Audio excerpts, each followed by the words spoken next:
Welcome back! Today on Dialed In DIY, I'm repurposing an old pair of jeans to make some smash bags, or if you prefer, a really durable utility bag. Yep, there are a lot of ways you can use this free and pretty easy project to make. In fact, it's great for things that you might want to do for fun, or working in the shop, garden, around the house, or like I said before, smash bags. I'm going to explain a little bit more later in the video about what a smash bag is and why I needed one. But for now, let's get making.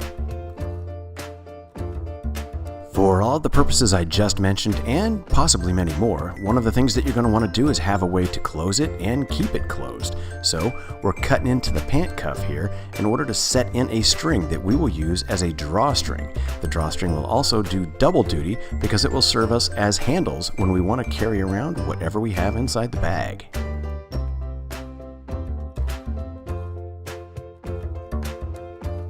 I do like using paracord for a drawstring in something like this because it is strong and lightweight and very easy to work with. If you've ever had to put a drawstring back into a pair of shorts or a pair of sweatpants, then you know exactly what we need to do next, and that is find a way to fish the string through it. You can either use a safety pin or do what I've done here and take a metal hanger, straighten it out, and put a very small loop at the end.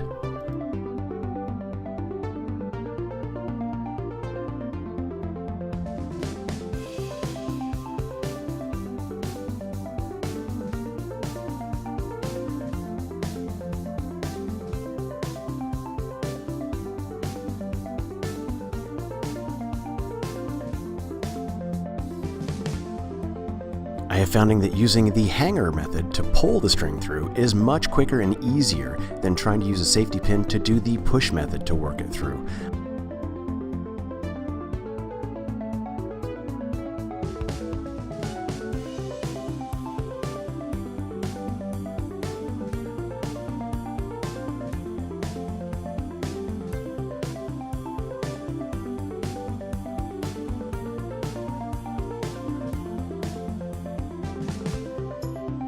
The amount of cord that you're going to need is totally up to you and the way that you want to use it. I just like to make sure that I leave plenty of extra to use as handles and to be able to have some left over to wrap around to tie it off in a couple of different ways if I need to do so. So leave a little extra at first because you can always go back and make it shorter later if you prefer.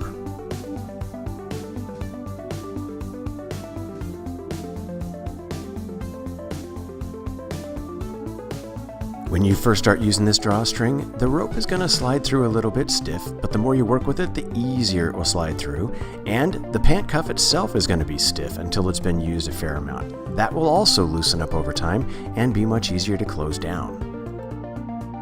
This first way of tying off your enclosure is very easy and pretty secure. It also leaves the maximal amount of extra cord to use as a handle to hang onto something or even to throw it over your shoulder and carry it like a sling.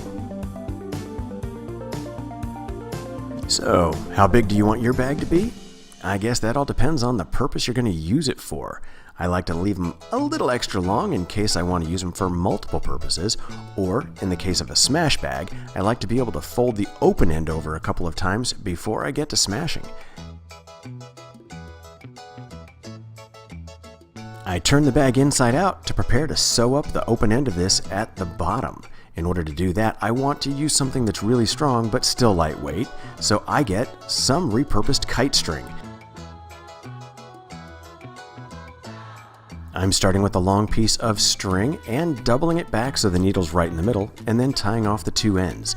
This gives me a really strong piece to start with, and I can just loop the first part through it and back through the open spot on the thread and just knot it down quickly.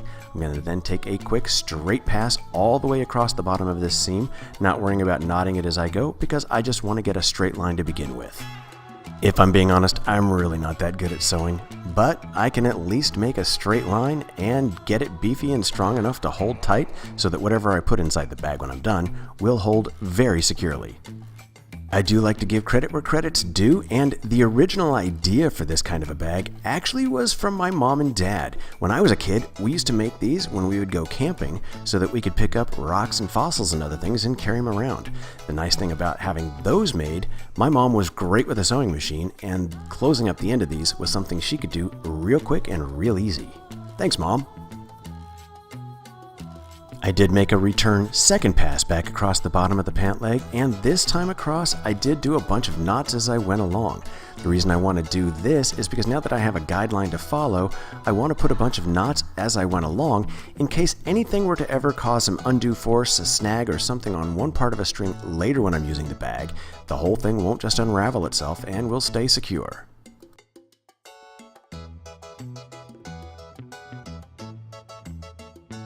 Now that we have this project all sewn up, let's flip it back right side out and take a look at our finished project.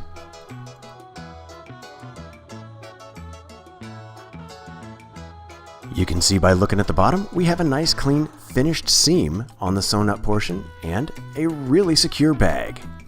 This is the way I like to close off a bag when I'm using it as a smash bag, and I tie it down a little bit further down the pant leg than I'm doing right here because a smash bag is exactly kind of what it sounds like. I put things inside of it like charcoal or plaster and break them up into much smaller pieces using a mallet, so I want to keep the dust trapped inside. As you can see, the size and durability of this kind of a bag makes it extremely versatile for many different utility purposes. Get creative and let me know what you come up with for ways to use it.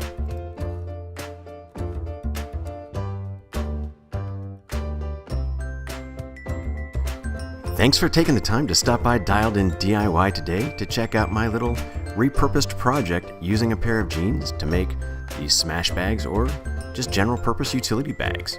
If you liked the video, got something out of it, or maybe just picked up a new project tip, I'd love it if you'd let me know by clicking that thumbs up below. Please feel free to share any comments that you might have about this or other projects, and I'd love it if while you're here you'd go ahead and subscribe. But as always, come on back because there'll be plenty more Dialed In DIY to come.